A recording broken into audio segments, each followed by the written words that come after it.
This conference will now be recorded. Okay. Okay, good afternoon, everyone. Thanks for joining us in our March monthly meeting, and hope everyone is having a good time. I think I'm dealing with here, so I won't. Let's see, Joy is actually going to introduce our speaker. So Joy, go ahead and allow him to do that, and then I'll be back with you. All right, I think we're going to have Perry actually say a few things just for a couple minutes before. Perry? Yep, thank you, Joy. I'm Perry Swift. I am the Education/Seminar Director for Greater Columbus ARMA, and I am proud to finally tell you that registration is open for our spring seminar, which will be held virtually on Thursday, May 20th. We're going to have a 10 to 12 session and a 2 to 4 session. When you register, you'll register for both. The first session is the unique challenges of managing records at the White House. So we have the White House Director of Records Management, who will be spending the first 2 hours with us. He has been in records management at the White House in various positions for close to 30 years now. So I think he has a wealth of stuff to share with us. So that will be pretty exciting. And then our afternoon session is Artificial Intelligence and Information Governance. And we have James Scherer from Baker and Hostetler and Emily Fidelis from Colgate-Palmolive. And they're going to be talking about various approaches to artificial intelligence and technologies and how we might be able to implement some of those things in our work. So I hope to see a lot of people. Please spread the word, pass this information on. This is going to be a pretty exciting seminar. So I'm very much looking forward to it. I missed last year's spring seminar, so I'm glad that we have it back this year. And the other thing that I want to bring up just briefly is usually around the same time as our spring seminar, we do officer elections, and we do have a couple positions that are up for election this year. We're still looking for candidates to run for vice president and the community service director. So community service director is a 2-year position, and vice president would be a 3-year commitment because you're vice president, president, and then past president. If anybody is interested in that, feel free to reach out to us. You can email info, I-N-F-O, at armacolumbus.org. And then we also have other positions that are up for election, including secretary, treasurer, marketing, and membership. But what we would really like to do is start to get more people involved. So even if you are not ready for a board position yet, there are several positions that would love to have some help. I would love to have some help with education and seminar next year. I know the treasurer and webmaster would be happy to take people onto their committee. So if you want to be involved and volunteer somehow, but you're not ready for the board, again, reach out to that info@armacolumbus.org. and let us know what areas you might be interested in helping with, and we would be happy to bring you on. So thank you, and I'll turn it back over to Joy. All right, thank you, Perry. All right, let's get going on to our presentation. Today we have 2 individuals from Nebraska. I actually found them on the Nebraska ARMA site, and so I want to welcome them. We first have someone I worked with when I was back in Nebraska at Hewitt Corporation, Connie Detterman. She's the Vice President of Environmental. She has more than 30 years of experience with environmental strategy. She has a lot of knowledge and a lot of skills. I can speak to that. She's also, one of the things that she notes in her profile is she has successfully mitigated differing views with more than 50 participants requiring attention. That's pretty big. So, and then second, we have Beverly Cratchard, who is a doctorate, as I understand, Uh, she is the Doherty Chair and Professor in Business Ethics and Society at Creighton University, major campus in Omaha, Nebraska.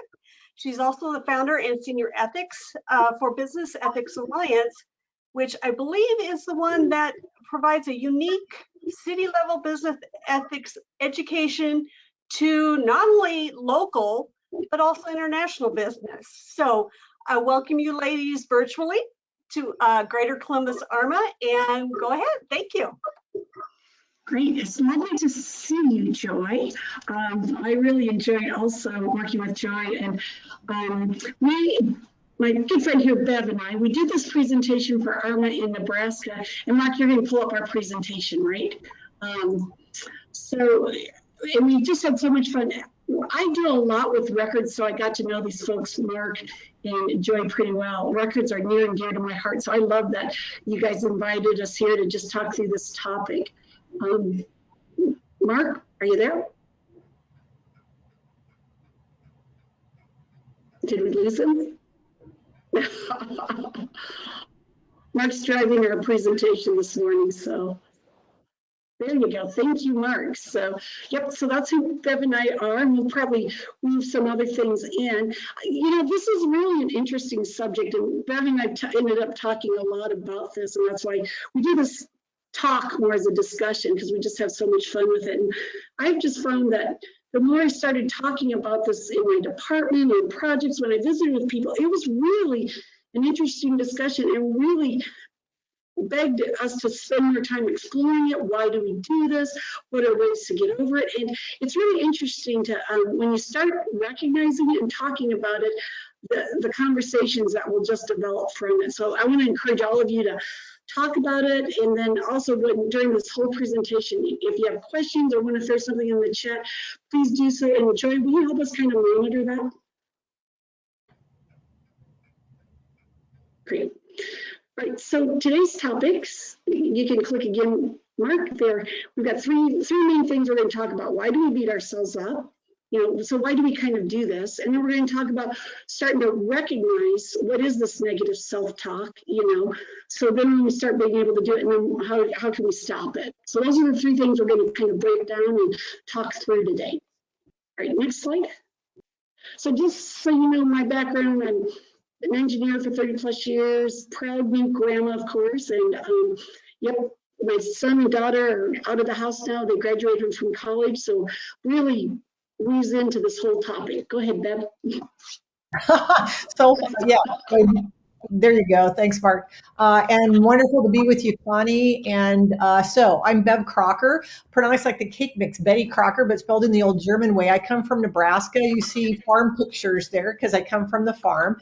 But then I went on and got a PhD in philosophy, and it ended up at Creighton University teaching business ethics. I've been there for about 30 years, and then started the Business Ethics Alliance. And so we've delivered programs in the community. You see some programs there. Also, I love to travel. So you see some pictures of China and Uganda. And I've done business ethics in those countries. And then you also see a picture of Jerry, my guy, and I at a baseball game because we like baseball. And then next to that, we like hiking.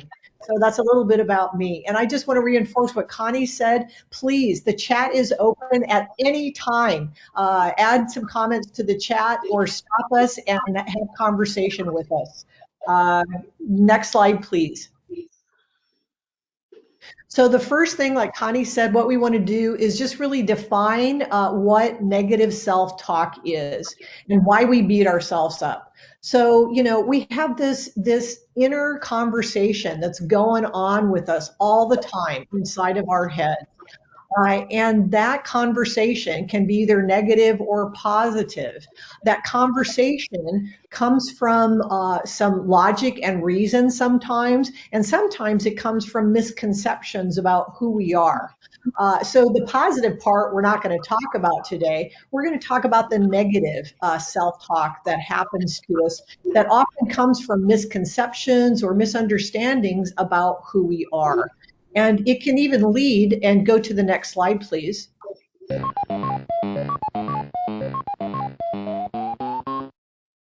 it can diminish our abilities to really do the best that we can. And it limits our capacities and opportunities because we have this inner conversation going on all the time. And it just makes us step back and really not do our best. So that's what negative self-talk is. Next slide, please. So you'll see this throughout our presentation discussion. I collect things that really mean something to me. And when I first heard this word perseverate, it was like, oh my gosh, that is what I do. Things just kind of bounce around my head and it just keeps going back and forth and back and forth. And and when you start recognizing you're doing it, it really does drain your energy. It takes things away from being positive and accomplishing things. And sometimes I found that it truly was just me. It was just me perseverating. And so I laugh because this word just means so much to me because I thought, oh, I do this. This is exactly what goes on in my head. Next slide.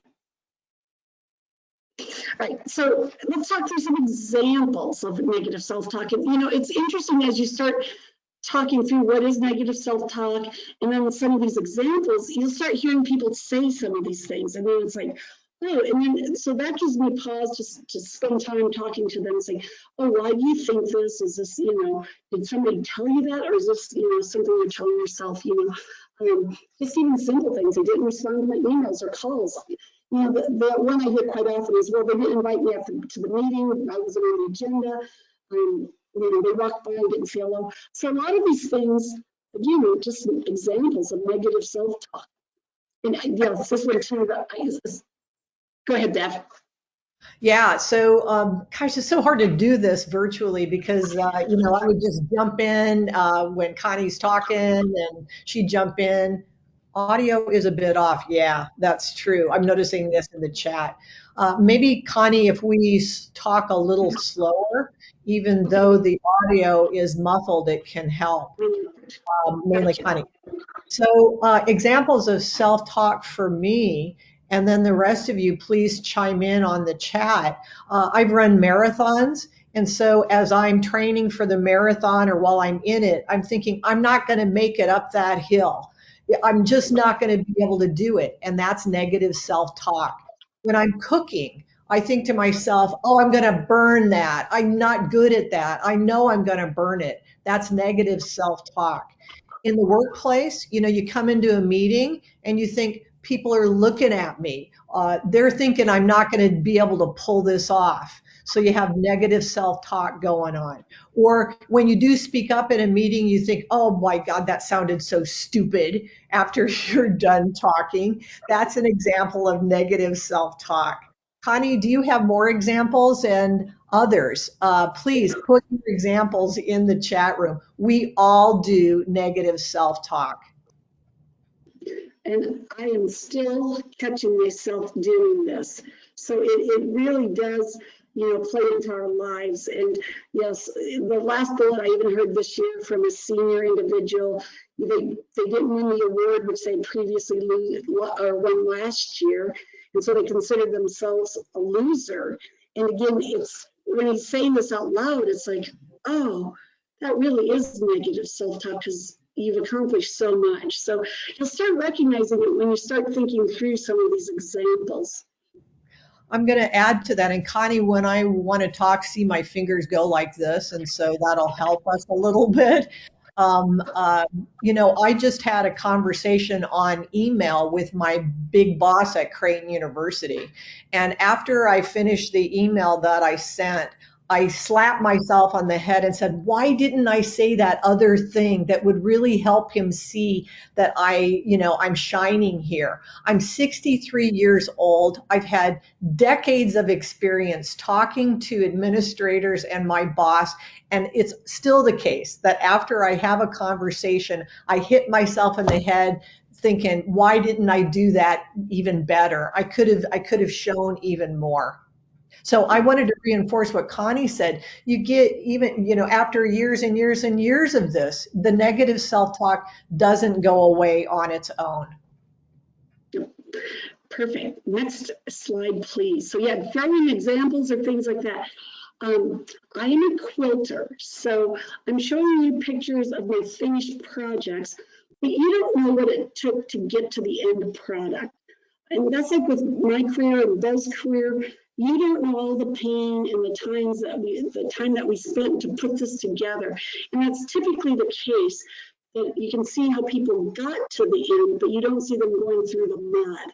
So we're going to talk through some of those concepts too, and how to like break this down and again, look at your career and path so you're successful and you're really pulling apart that negative self-talk. Next slide.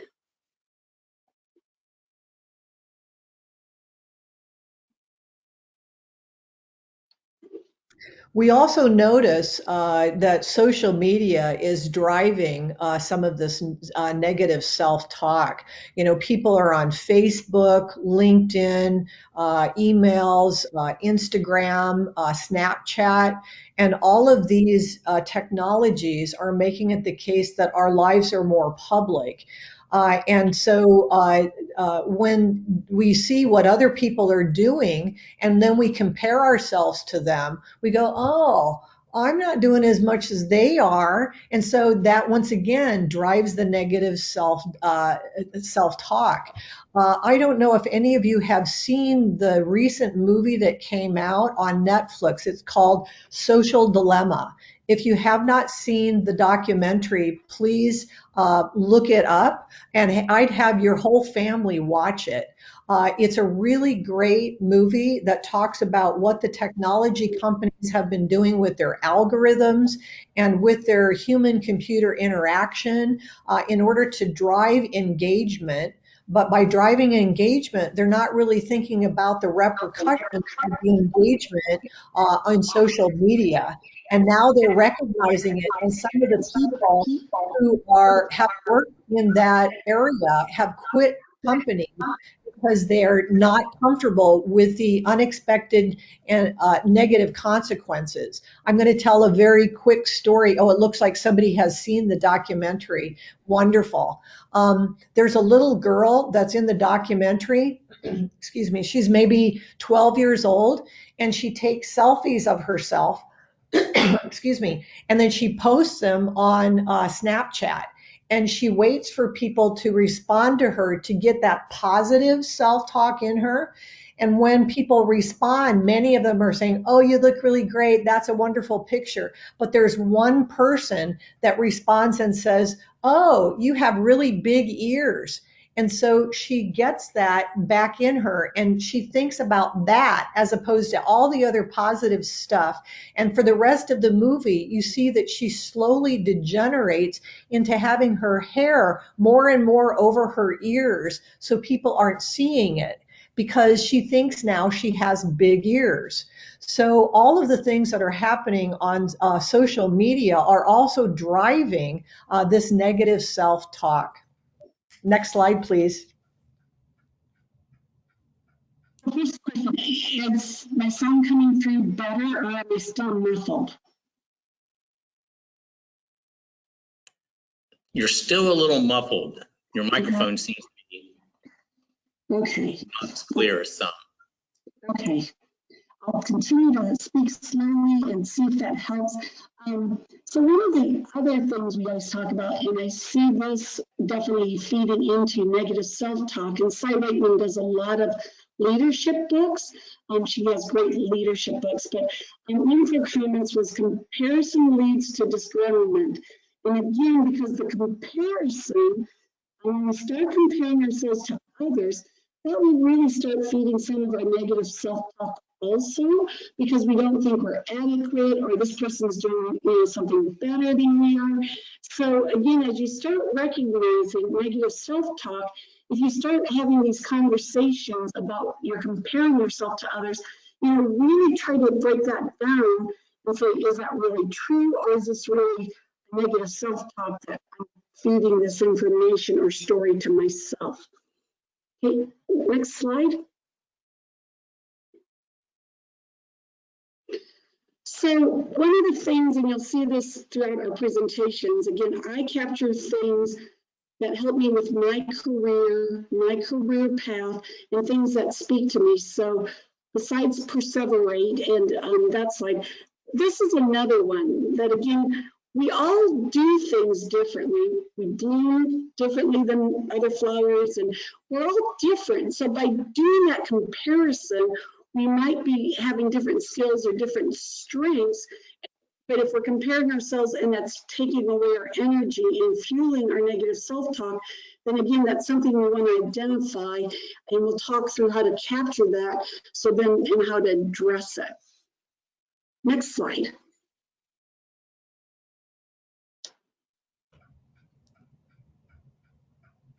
So,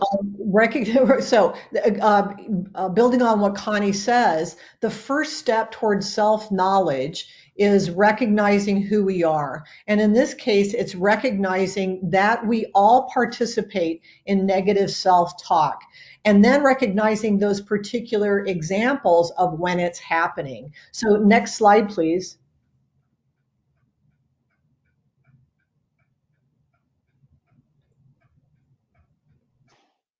So this recognition, in chat, I asked you to tell us how you recognize your negative self-talk, because the first step is this recognition. So what are the things that frustrate you at home and then at work? So I notice that I feel lonely sometimes.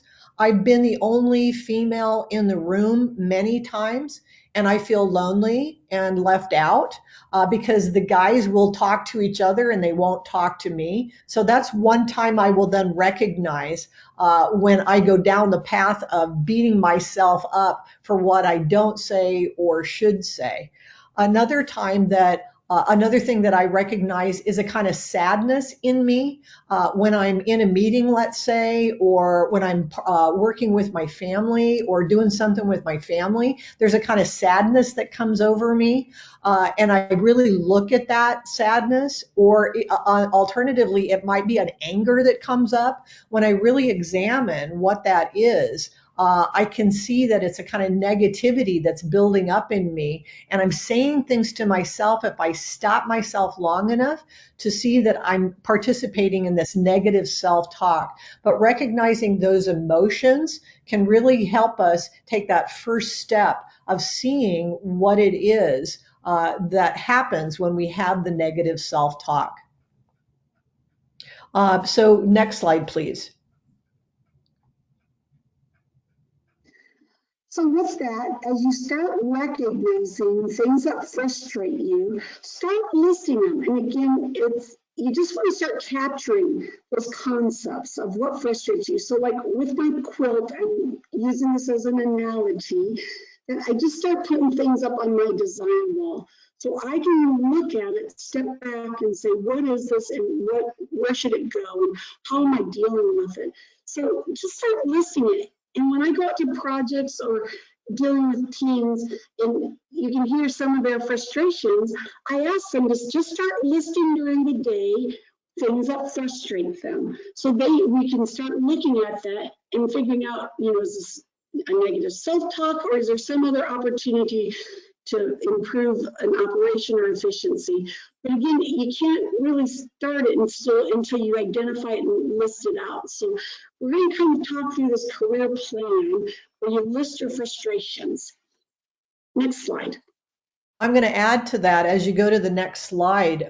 Connie is a quilter, and so I love the analogy she brings here to help us understand how she recognizes the negative self-talk. I'm not a quilter. I have a logical mind like Connie, but I'm a list person, and I know Connie is as well. But so I have begun to, next to the list of things I have to do, I'll actually just jot down some stuff that's going on inside my head on that list that I have. And once again, getting it out of us and to be able to recognize it in a list or whatever is so helpful for that first step. Absolutely. And I think there are times that as you start recognizing it, it might hurt and sting a little. And that's exactly an analogy with my quilting. There's times when I'm ripping my seams out because I have to redo it. But there's times in my career that I had to self-reflect and say, oh, Why am I doing this? Why is this frustrating me? Is this really a reality, or is it negative self-talk? And as I started going through this whole process and recognizing a lot of it was just stories in my head I was telling, I had to stop and redirect my thought process and dealing with folks. Next slide.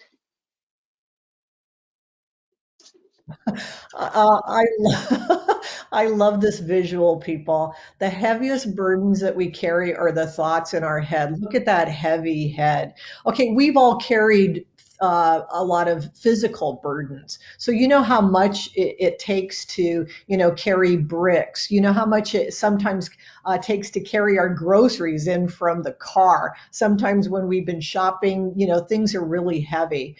But that physical weight is nothing compared to the psychological weight we carry when we have negative self-talk. And Connie had referenced this a little bit earlier. It's not only the heaviness that happens, just a physical sense of feeling heavy, but there's so many physical implications from negative self-talk. Diabetes can happen from this. Stroke can happen from this. Heart problems happen because of the stress that's associated with negative self-talk. So it's a heavy burden that we carry psychologically as well as physically when we allow ourselves to participate in this negative self-talk. Next slide, please. Jen said she loves that visual, and exactly, as soon as I saw that visual, again, part of my career planning and path, I just thought, oh, that's exactly what I'm doing. So yeah, you take things that encourage you and helps you to stop and recognize things that are impacting you, taking your energy, your frustrations. And again, in your career plan, we're talking a lot about frustrations because we're talking about, negative self-talk, but you'll start listing your successes, you'll list your motivation. And again, like with my design role, I have to stand back, evaluate it, and always go and get opinions from others. Take a pause, digest it, and then look at it again. But if you don't look at it and step back, it'll just become this cycle, and you may start perseverating, which is what I would catch myself doing. Okay. Yeah.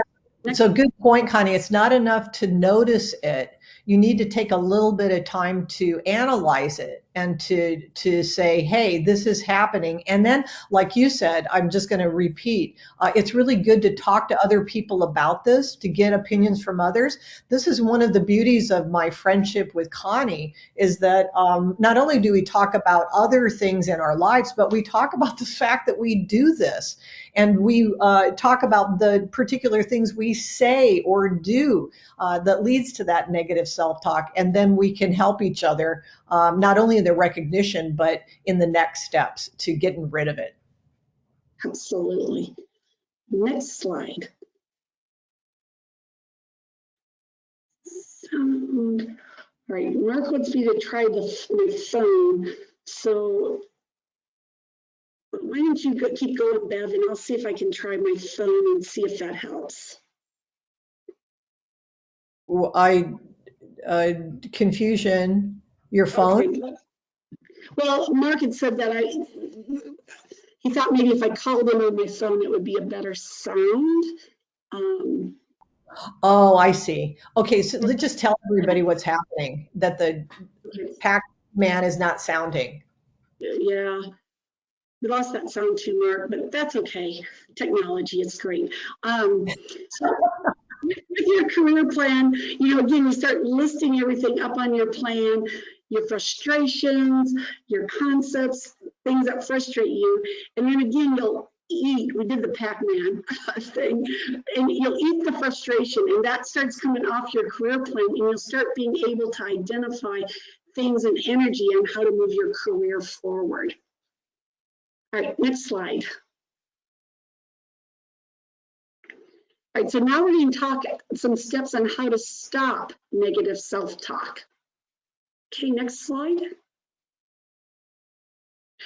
All right, so Bev and I both, I'm particularly a brain game freak. National Geographic has a show on how your brain works, and it's really a great show. I love it. So we brought some clips over into our presentation to talk through that, really supported why your brain and all this fits together. So this is a quick clip from Brain Games going from negative to positive. So follow the instructions. It's really quite amazing. All right, Mark, can you, there you go. Image on your screen. We want you to stare at the 3 colored dots near the woman's eye. Keep staring at this photo negative, because in just a few seconds, something positively amazing is about to happen. But it only works if you follow our instructions, so keep your eyes focused on those colored dots. Now, when we say go, this image will change, and we want you to switch your focus from the colored dots to an X that will appear on your screen, and stay focused on that X even after the image changes. Got it? Okay. The image will change in 3, 2, 1, go. Do you see the woman's face in full color? Now, it may look a little blurry, but the positively bizarre thing is that except for that X, your screen is completely blank. How is this happening? As it turns out, the power to go from negative to positive is all in your head. All right, so were you able to see the image? Maybe answer in the chat, yes, it worked, or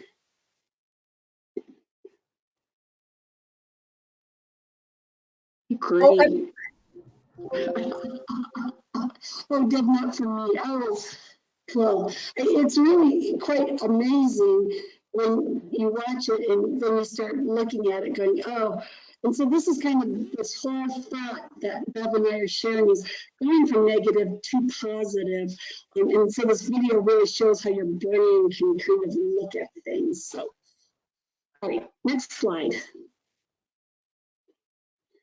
So again, this is part of my career plan. I look at things and start looking at my ideas and beliefs. And again, what's taking energy from me? What's not working? Because again, I don't want things like that in my career plan. So I'm going to throw those things away. So again, this is part of my motivation that's on my career plan wall. Next slide.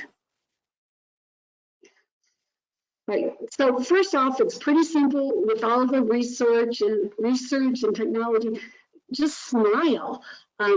That's one way to start counteracting any negative self-talk. So in your day, try to think through how you're going to smile, and that really does start setting you off on the positive trail. All right, next slide, Bev.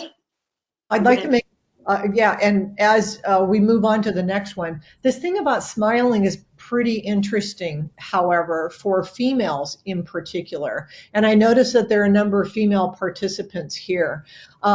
Shark smile, lots of laugh. I love that, Joy, thank you. There's an expectation that women smile anyway.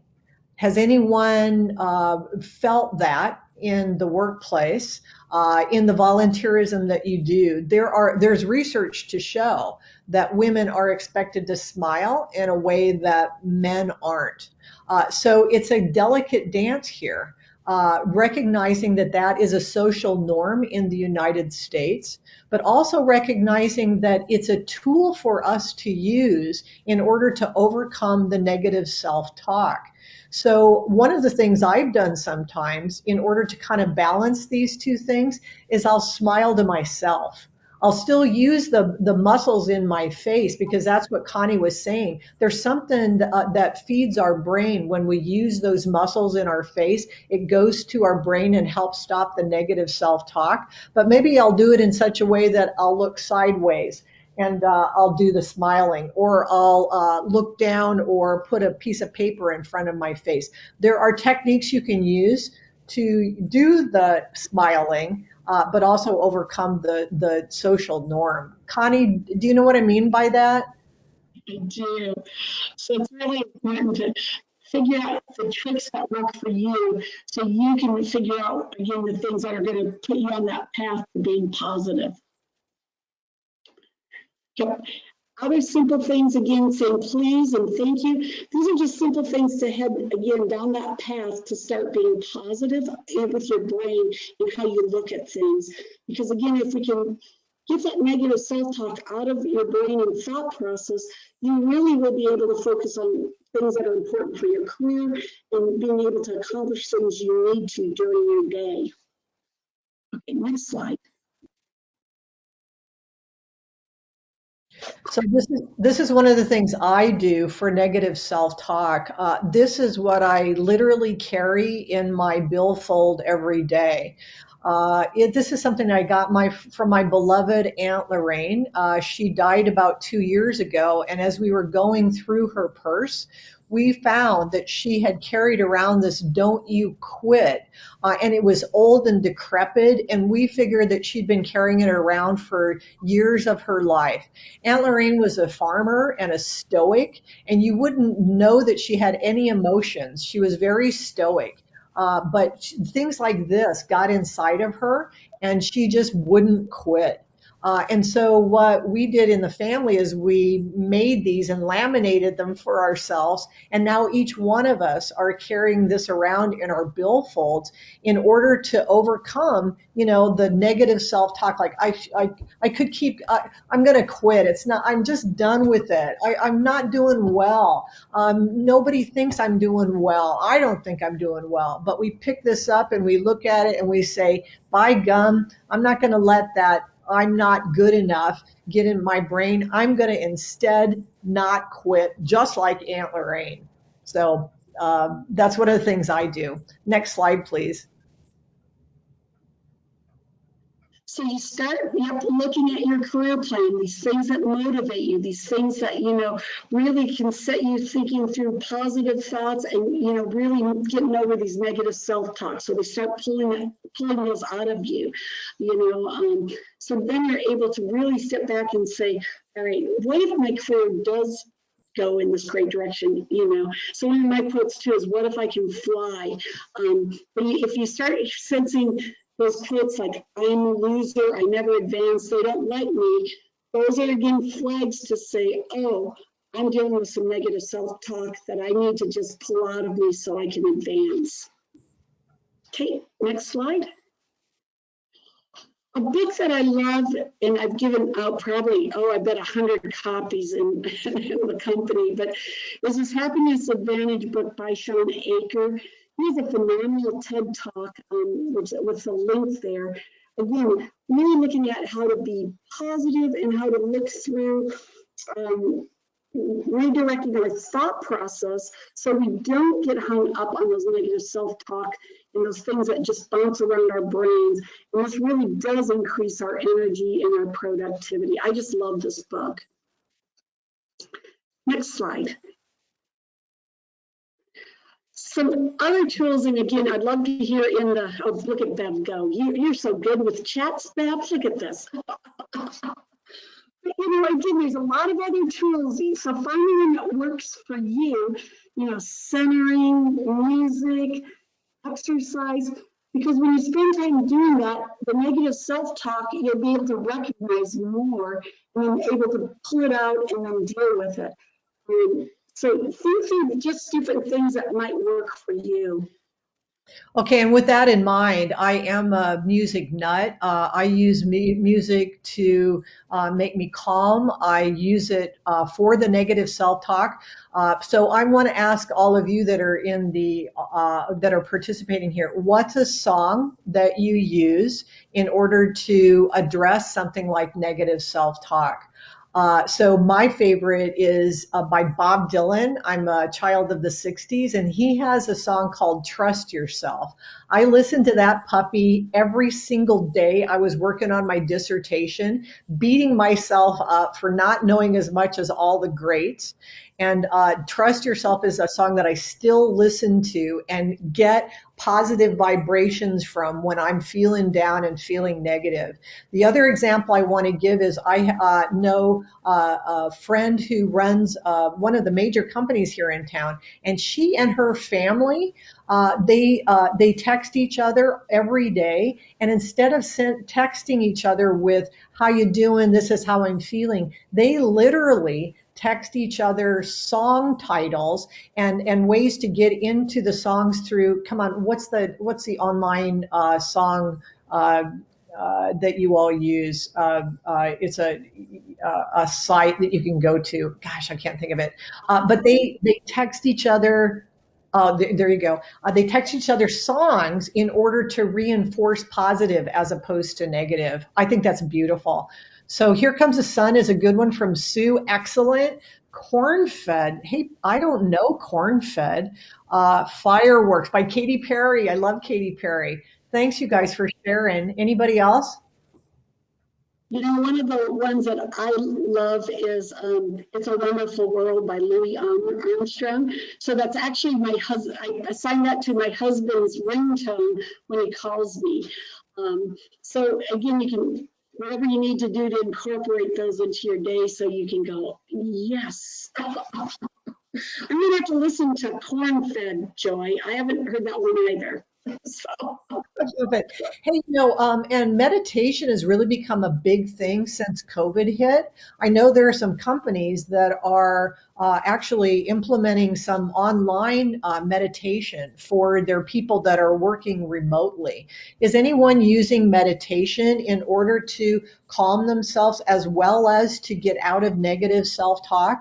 If so, would you add that in the chat and say if you're doing it or not? And then I'm just going to go down to the exercise. Are you exercising? And do you recognize that the endorphins really help with the negative self-talk? I've noticed that. Connie, I know that you have exercise room in your house. Yes, it's really great. And you really do get to spend time thinking and digesting what's going on in your brain. So, walking, being outside right now. Yeah, somebody had sent me the other day, just being around trees. Trees give off chemicals that help your brain, which is like going so fascinating. So, great. Well, look through those tools. And again, Fight Song. I love Fight Song. Thank you. Mark exercises 30 minutes every day outside. Yep, those are great. So come up with a routine, but when you're doing that, you'll be surprised when you start incorporating then how clear your brain can think through things and you start capturing some of these negative self-talks. And that's the opportunity by looking at these tools. All right, next slide. All right, so we've got 3 short clips, and again from Brain Games, that kind of shows through, again, how you operate with your brain and think through things, and it's really quite fascinating. And Bev, you were going to add some thoughts with these videos. Yeah, so the idea is, once again, that we tend to have habits, we have behaviors where we think negatively about ourselves. And so these videos will show what happens when we actually have some external reinforcement for thinking negatively as opposed to thinking positively. And so how important it is to really hang with people that reinforce the positive as opposed to the negative. So look for that as we go through these videos. So Mark, I think if you start with the one in the top left and then go through to the top right and then the bottom. Can improve your performance on the court. First, we have each of our volunteers take 10 free throws. It doesn't matter how many they make or miss. We just need to set a baseline for how good they are. Some of our volunteers are clearly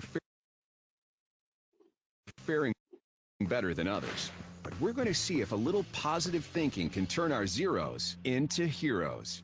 So you took a couple free throws here. Out of 10, how many did you make? I made 0. So you're not really into basketball, huh? I am not. I'm a pharmacist. I'm not a basketball player. Okay. And I don't think I can make that ball into that basket. See, I think you can, if you believe in yourself. Okay. I have a really good feeling about this. In fact, such a good feeling that I have an entire crowd that I'm going to bring over to watch. Oh my gosh. All right, everybody, come over here. But this crowd isn't the only surprise we have in store for our volunteer. So we're going to do this again, only this time there's going to be a little twist. Okay. And that's that you're going to be blindfolded. Oh boy. Yeah, but you're going to do amazing. We're going to try to boost her self-confidence and improve her performance by having her take an even more difficult shot. A blindfolded free throw. Think it'll work? Ready? And in 3, 2, 1. Yeah! That was amazing! Okay, Mark, you can move to the next clip, please. Go! Simple. She didn't. We just told our crowd to cheer, no matter how far off her shots were. So now we're taking off the blindfold to see if our positive reinforcement can actually improve her performance. All right, last little clip. She sank those blindfolded shots, and by cheering and giving her positive reinforcement, it's almost like we hacked her self-confidence and got her to believe more in her natural abilities. In fact, out of 10 shots this time around, she ended up making 4. Quite an improvement. Amazing. Amazing. Positive reinforcement from the outside can help create positive thinking, and that positive thinking turns into positive behavior. She made shots she didn't make before the positive reinforcement and the positive thinking. Great, next slide. Now we're getting an echo. All right. So he's stepping back, and again, this is, wow, that is a bad echo. All right. We're almost through, so we'll just keep going. Okay. So look at your career plan, and again, you start now blocking those negative self-talks. You've added smiling, you've added brainstorm, network. So again, start developing your career plan. Okay, next slide. You'll rearrange your wall, and you just keep looking at it. My career plan is going to look different than yours, different than Bev's. So again, there's no silver bullet. So try meeting you when you're not. Very. There we go. There. Nope, still echoing. I will mute myself when we go to the next slide. Right, so we have one more video. Mark will let you show that.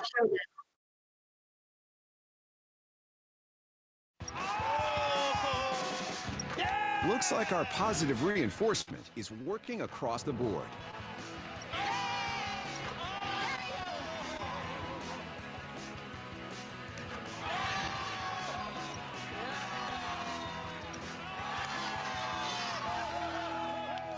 But the negative reinforcement didn't affect everyone negatively. So how was she able to block out all those negative vibes coming her way? I don't know. I play like college basketball, so it's not really affect me. So it seems that as a college athlete, she trained her brain to think positively about her abilities, no matter what kind of feedback she was getting from the crowd. What you've just experienced is a clear demonstration of the power of positive thinking and the effects of negative thinking. No one's abilities were any better or worse than they were before. We just made them think they were. So much of succeeding is determined by what happens inside here, not out there. So believe in yourself and what you're doing. All right, next slide. There, that seems to be not echoing anymore. So, again, so the more you can recognize that those negative thoughts bouncing around and you start replacing those with positive thoughts, you'll be able to just have more energy and work with your teams better during the day. And again, this is something from my career plan. What if I fly? So again, I'm taking my motivations, my positive thoughts, and making sure I'm looking at those and having it motivate me in the right way. Okay, Beth? Train your brain. This is a matter of habits. It's as simple and powerful as that. Train your brain to think positively rather than negatively. Next slide. So this actually popped up over the last couple of weeks, and it just hits me really hard when we start talking about negative self-talk. I have a department, I have 7 interns, so it's a very fascinating discussion I have with people coming right out of college. And so we openly, again, go through this presentation with them. We've been talking about negative self-talk for years with all the interns that come in. So it's really fascinating watching them deal with that at an early age in their career. But a frog decided one day that he was going to climb a tree and reach the very top. All the other frogs shouted at him, saying, "It's impossible, it's impossible." But the frog climbed the tree and reached the top. How? Because he was deaf and thought that everybody was encouraging him to reach his goal. So be deaf to your negative thoughts and your self-talk if your aim is to reach your goals. All right, next slide. All right, Bev. Yep, and Mark, just click and go through all of them. So the final reminders of up, we beat ourselves up because it's a natural disposition that we have as human beings. The first thing to do is understand that we do it, recognize when it's happening, and then analyze it a little bit to see what it is that's making it happen, and then develop some techniques to stop the negative self-talk. Some as simple as smiling, and some as powerful as being with other people who reinforce you so that that habit of positive self-talk overcomes the negative self-talk. And do it again and again and again, because once again, it's all about habits. Connie, anything you want to add?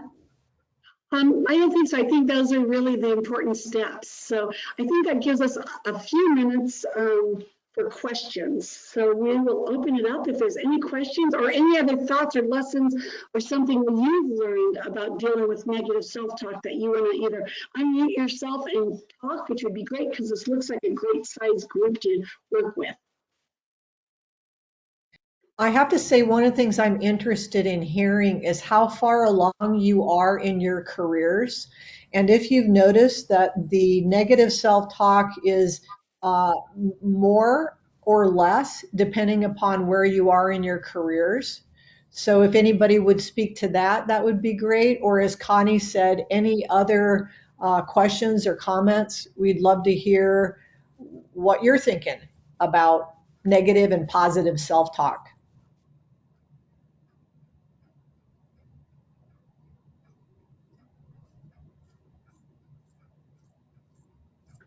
I'll talk to them. I'm fairly senior in my career, and I think it's definitely a big difference. But I know I can do things now, so it's not there in the back of my head. But I do think that social media plays a lot into it, where you see people who have more or are going on these great vacations, and they're not really showing the true of their life, right? They're just showing the highlights and the great part of their life. So I think that helps play into negative self-talk a little bit. But I think there's something to be said by accomplishing something and completing something that helps self-perpetuate you to the next goal, right? I mixed two things up there. No, I think that's right. Even though, as I started this conversation with you and Connie, I said, I participate in negative self-talk even now that I'm 63. It's less than it was. And I have techniques now when it happens to be able to address it in a way I didn't 30 years ago. That was an excellent point, Deb. Thank you.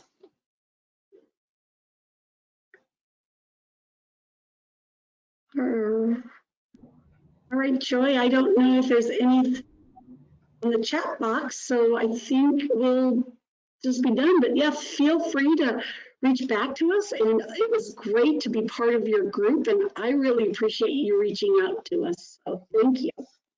Thank you both. We appreciate it. And I know I got a lot from this, and it brought to mind some things from the past that we've been through. So got to get out of my head.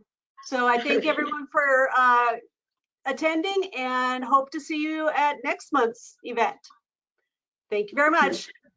Bye, Joy. Thank you.